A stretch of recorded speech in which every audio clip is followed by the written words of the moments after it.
सभी को praise the Lord. मेरी ओर से जय मसीह की। बहुत दिनों के बाद मैं एक नया वचन लेके आपके बीच में आई हूँ। ये पिछले दिनों में हम थोड़ा-सा प्रभु की जो दास है अंकित साजवान, वो हमारे देश में हमारे यहाँ पे आए हुए थे। तो उसी के वचनों को सुनने के लिए, प्रभु के वचनों को सुनने के लिए हम लोग गए हुए थे, इसलिए मैं कुछ वचनों को नहीं बना पाई। और सच में परमेश्वर ने मुझे तीनों दिन में बहुत ब्लेस किया। फर्स्ट दिन में जो आशीष मैंने परमेश्वर से पाई है, मैं अपने आप में घोषणा करती हूँ कि परमेश्वर वो मेरे जीवन में पूरा करेंगे। और मेरी इच्छा तो है मुझे बाइबल क्लास करने की। पहले हमारा क्लास हुआ करता था तो मेरे पास समय नहीं हुआ करता था, पर अब मैं परमेश्वर को समय देना चाहती हूँ। हमारे दास हैं जिनका नाम है साजी एम थॉमस, हमें बहुत अच्छा टीच करते हैं। वो अभी बिजी रहते हैं थोड़ा, इसलिए हमें बाइबल क्लास नहीं दे पा रहे हैं। नहीं तो वो हमारे जो कलीसिया में हमारा जो फेलोशिप चलता है संडे को, उस दिन हमें वो बाइबल क्लास के ही तरह हमें टीच देते हैं। हमें बहुत सिखाने की कोशिश करते हैं, और मैं भी कोशिश कर रही हूँ सीखने का। और मैं प्रार्थना भी कर रही हूँ कि अगर परमेश्वर की इच्छा है तो मुझे कहीं बाइबल क्लास ज्वाइन करने के लिए मैं चाहती हूँ। कम से कम प्रभु के वचनों को मैं सीखूँ, क्योंकि मैं प्रभु से बहुत प्यार करती हूँ। मैं परमेश्वर की प्रेमी हूँ, जैसे मैं कहती हूँ आप लोगों को कि मैं पहले संसार से प्यार करती थी, पर अब मुझे यीशु मसीह से प्यार हो गया है। और इतना हो गया है कि मैं उसके लिए कुछ भी करना चाहती हूँ। वो मुझे जो बोले मैं वो करना चाहती हूँ। तो मैं परमेश्वर से बहुत बहुत बहुत प्यार करती हूँ, और मैं उसकी प्रेमिका हूँ। और हमारे दास हमें बहुत आगे बढ़ाते हैं, और मैं विश्वास करती हूँ कि आने वाले दिनों में परमेश्वर मुझे अपने वचनों को सीखने के लिए ऐसा कुछ मौका देंगे, ताकि मैं सीख पाऊँ और उस प्रभु में मैं और आगे बढ़ने पाऊँ। तो आइए हम सीधा वचनों में जाएंगे। आज का वचन हम लोग निकालेंगे नीति वचन 28 का 4। मैं आपके लिए पढ़ दूंगी, 4 से हम लोग पढ़ेंगे। जो लोग व्यवस्था को छोड़ देते हैं वे दुष्ट की प्रशंसा करते हैं, परंतु जो व्यवस्था पर चलने वाले उनका विरोध करते हैं। हम लोग देखते हैं कि ऐसे कितने ऐसे संसार में हैं। खास करके हम देखेंगे यंग लोग जनरेशन के बारे में। अगर हम देखेंगे, जैसे मैं भी यंग हूँ, मैं बूढ़ी नहीं हूँ, तो हम देखेंगे कि जवान के बहुत सारे दोस्त रहते हैं। पर आपने कभी नोटिस किया है कि आप उन्हें हर जगह, आप कहीं भी जाने बोले कोई भी जवान को, अरे चलो पार्टी जाते हैं, अरे चलो डिस्को जाते हैं, अरे चलो बार जाते हैं, अरे चलो मूवीज़ जाते हैं, या कहीं घूमने जाते हैं, या कैंप जाते हैं, या ट्रिप पे जाते हैं, तो एग्री हो जाते हैं, आराम से एग्री हो जाते हैं। पर आप कभी नोटिस करते हैं कि आप बोलते हैं कि अरे चलो चर्च को जाते हैं, कोई बाहर से बड़ा सरमन आ रहे हैं, कोई प्रीच करने के लिए आ रहे हैं, हमारे यहाँ कैंप रखा गया है, या प्रभु की आराधना हो रही है, या चलो हम फास्टिंग प्रेयर करते हैं, तो कोई नहीं आना चाहते। तो मैं यही कहना चाहती हूँ कि बहुत सारे ऐसे लोग हैं जो आपको दोस्त तो रहेंगे, पर आपका संसारिक दोस्त रहेंगे। तो मैं कहना चाहती हूँ कि मसीह दोस्त, फ्रेंड बहुत रहना। जैसे कि मेरे भी दोस्त हैं, और बहुत कम है, और कम है पर बहुत अच्छे हैं। जैसे वचन में लिखा हुआ है कि दुख के समय मित्र क्या होता है, भाई बन जाता है। तो वैसे ही मेरे मित्र जो हैं दुख के समय मेरे भाई बन जाते हैं, मेरे दोस्त मेरी बहन बन जाती हैं।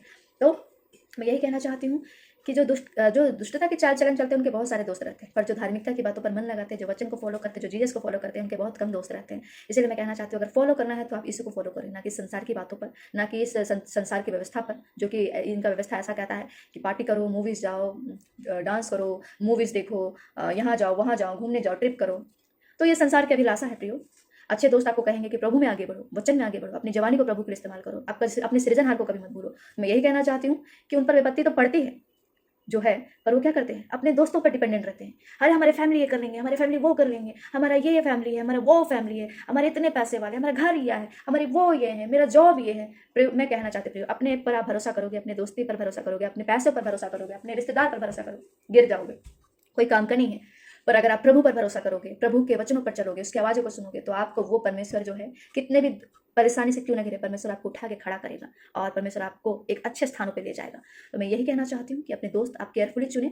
आप देखें कि कैसे लोग हैं, आपको पाप करने के लिए प्रोत्साहित करते हैं, या प्रभु की ओर बढ़ने के लिए प्रोत्साहित करते हैं। और मैं ये कहना चाहती हूँ, धर्मी लोग क्या करते हैं, इस चीज़ों का विरोध करते हैं। मैं नहीं जा पाऊंगा, मूवी मुझे पसंद नहीं है, या फिर बहाना कुछ भी माने, मैं बिजी हूँ, मैं एंगेज हूँ, मुझे डांस नहीं करना, मुझे बाहर नहीं जाना, मुझे पार्टीज नहीं करना, मुझे ड्रिंक नहीं करना, मुझे या सीरीज नहीं देखना।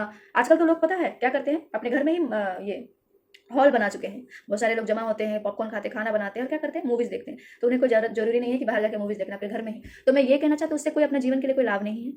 तो मैं कहना चाहती हूँ, अपने मित्र ऐसा ढूंढे जो प्रभु में आपको बढ़ाए, जो प्रभु में है। जैसे मेरा परमेश्वर बेस्ट फ्रेंड मेरा है, और फिर मेरे बहुत कम दोस्त हैं, पर मेरे बहुत अच्छे दोस्त हैं।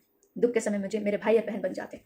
और हम आगे पढ़ेंगे, 5 में क्या पढ़ेंगे, बुरे लोग का न्याय को नहीं समझ सकते, परंतु यहोवा को ढूंढने वाले सब कुछ समझते हैं। जैसे अगर धर्मी पर अगर विपत्ति पड़ती है, जो प्रभु के खोजी हैं, तो वो जानते हैं कि परमेश्वर मेरी समस्या से निकालने की सामर्थ्य रखता है।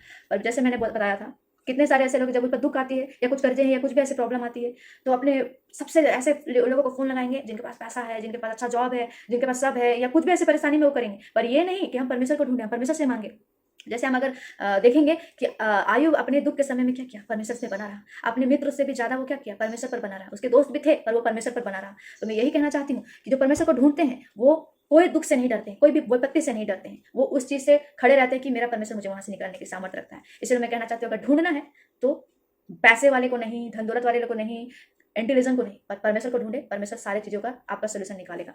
और हम आगे पढ़ेंगे 7 में पढ़ेंगे, जो व्यवस्था का पालन करता हुआ समझदार सुपुत्र होता है, परंतु परंतु दाऊद परंतु उड़ाऊ का संगी अपने पिता का मुंह काला करता है। जैसे हम जानते हैं उड़ाऊ पुत्र के बारे में, उसे क्या जो उड़ा पुत्र का कहानी जानते हैं, जैसे कि वो अपने पिता से क्या करता है, अपना हिस्सा मांगता है। बोलता है कि मुझे अपना बंटवारा चाहिए, मुझे अपना जितना भी मेरा धन संपत्ति है मेरे हिस्से का मुझे आप दे दीजिए और मैं लेके कहीं जाना चाहता हूँ। पर उसका पिता उसे मना नहीं करता है, वो क्या करता है, दे देता है।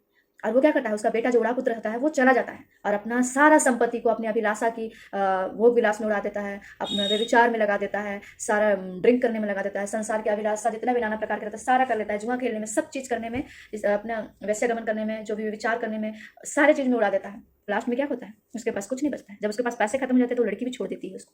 तो मैं यही कहना चाहती हूँ कि आज हम ऐसे उड़ाऊ पुत्र ना बने कि हम अपने माता पिता का मुंह काला करें। कैसे वो अपने पर भी क्या किया, उसका पिता उसको एक्सेप्ट किया, उससे बढ़कर हमारा पिता है। आज हम कितने भी गलती करते हैं वो हमें गले लगाना चाहता है, एक्सेप्ट करता है, पर हम क्या करते हैं, कई बार हम अपने गलत चाल चलन के द्वारा उसे हम बार बार चोट पहुंचाते हैं, दुख पहुंचाते हैं, कई बार हम उसे भूल जाते हैं। तो मैं ये कहना चाहती हूँ कि आप अपने परमेश्वर को बार बार कितना बार हट करते हैं आप, तो अपने आप को जांचें, उस उड़ाऊ पुत्र के समान ना बने जो कि अपने पिता का मुंह काला कर दिया। पर भी उसके पिता ने क्या किया, उसे अपनाया, उसे गले लगाया। उसके लिए जब वो बदल गया, जब वो पश्चाताप किया, तो उसके पिता ने क्या किया, उसके लिए पार्टी रखा, सबको बुलाया, खाना खिलाया कि मेरा बेटा आज घर पे आया है। तो ऐसे ही आज परमेश्वर को भी आपको अपनाना चाहता है, आज आपको परमेश्वर गले लगाना चाहता है। अगर आप परमेश्वर में सारी चीजों को छोड़ के मन फिरा के परमेश्वर के पास आते हैं तो भी आपका पाप को परमेश्वर धो के आपको शुद्ध करके पवित्र करना चाहता है। शर्त इतना है कि आप परमेश्वर की आवाज़ों को सुने, अपने गलती से मन फिरा के पश्चाताप करें।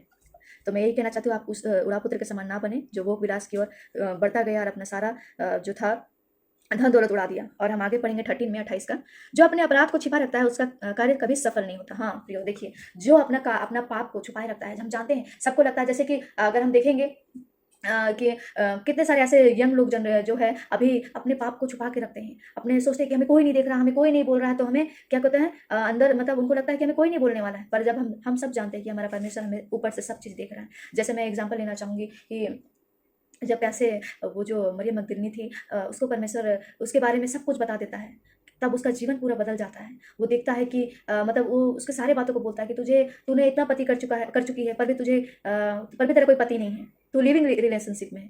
देखिए परमेश्वर उसके बिना बताए वो सारा चीज़ जाता है। वैसे ही आज हमारे जीवन में हम जो कितने भी पाप करते हैं, चाहे वो व्यभिचार ही की बात नहीं कर रही हूँ, चाहे हम किसी से झूठ बोलते हैं, या किसी का हम संपत्ति ले लेते हैं, या फिर हम किसी का कुछ लौटाते नहीं है, तो हमें ईमानदार रहना हर चीज़ में, हमें परमेश्वर के सामने हर चीज़ में ईमानदार रहना। मैं कहना चाहती हूँ आप अपने आप को परमेश्वर के सामने एक ईमानदार बने। जैसे यहाँ आगे में कहता है, परंतु जो उसको मान लेता है और छोड़ भी देता है उस पर दया की जाएगी। क्या है, परमेश्वर उस पर दया करता है। आपको परमेश्वर इतना बढ़ाएगा कि आप कभी सोच नहीं सकते हैं। आप जैसे देखेंगे कि कैसे यूसुफ कैसे पाप से भागा। कई लोग सोचते हैं कि हम कैसे भागे, हम तो फंस चुके हैं, पर मैं कहना चाहती हूँ परमेश्वर आपको अवसर दिया मन फिराने का, आप अवसर को कभी ठुकराए नहीं। आप परमेश्वर को बताएं कि मेरी ये कंडीशन है प्रभु, मैं इतना पाप कर चुका हूँ, ये कर चुकी हूँ, मेरे से नहीं हो रहा है प्रभु, मैं बहुत थक चुकी हूँ ये सब करके। और प्रभु आपको निकालेगा, 1 नहीं 2 दिन, 2 दिन 3 दिन, या 1 महीना 4 महीना लगेगा, पर परमेश्वर निकाल देगा। जैसे मुझे परमेश्वर ने एक नया जिंदगी दिया।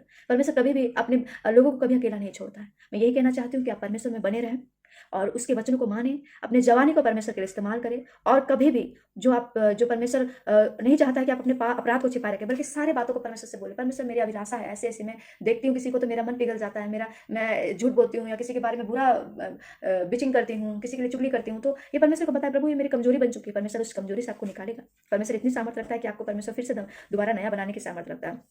हम आगे 14 में देखेंगे, 28 का नीति वचन 28 का 14 में, जो मनुष्य निरंतर प्रभु का भय मानता रहता है वो धन्य है। देखिए प्रभु कौन है, देखिए प्रभु कौन है धन्य, जो प्रभु का भय मानता है। मैं कहना चाहती हूँ कि प्रभु का भय माने, इस संसार की अभिलाषा खत्म होते जाएगी, आपके मन की इच्छा खत्म, मतलब आपके मन की जो भी चीज़ है वो कभी एक थोड़ी देर के लिए आपको मजा दिलाएगा, पर वो अशांति से भर जाएगा। मैं ये कहना चाहती हूँ जो आपको अशांति से भरते वो करने की क्या जरूरत है, इससे अच्छा आप परमेश्वर के वचनों को फॉलो करें।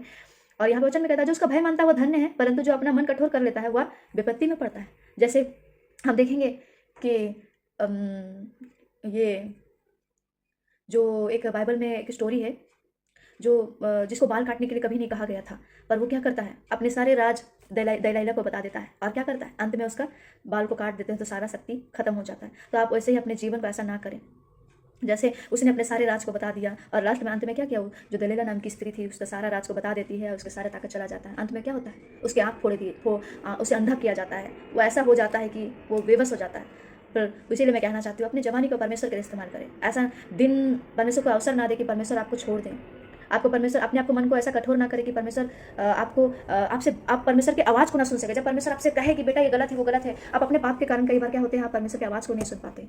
जैसे उसने क्या किया, दलीला के प्यार में पागल हो गया और क्या किया, अपना सारा राज बता दिया। तो मैं यही कहना चाहती हूँ कि आप परमेश्वर में बने रहें, उसका भय माने, उसके वचन को फॉलो करें, अपनी चाल को जांचें कि कैसा चाल चलते हैं और उसकी व्यवस्था पर रात दिन ध्यान दें। तब परमेश्वर क्या करेगा, आपको इस संसार के अभिलाषा से बचाएगा। ये क्षण भर की अभिलाषा है प्रियो। तो मैं यही कहना चाहती हूँ, परमेश्वर पर बने रहें, प्रभु आपको बड़े बड़े राज्य में इस्तेमाल करेगा। आपको परमेश्वर आपके चाल चलन के द्वारा आपको जीवन, आपका ही जीवन नहीं बल्कि आपके मित्रों का, बल्कि आपके आसपास आपके पड़ोसी के लोगों का जीवन बदलेगा। इसलिए मैं कहना चाहती हूँ, ये व्यवस्था की जो पुस्तक है अपने चित्त से उतरने कभी ना दें और इसी पर रात दिन ध्यान दें, ताकि हमारा चाल चलन एक धर्मी मनुष्य के समान हो, जो परमेश्वर हमें प्रसन्न करे, हमें प्रभु हमारे जीवन से प्रसन्न हो। ऐसा जीवन बिता के कोई फायदा नहीं है जो हमें नरक की ओर लेके जाता है। तो इस वचन के द्वारा सभी को आपका आशीष मिले, सभी को प्रेज दो।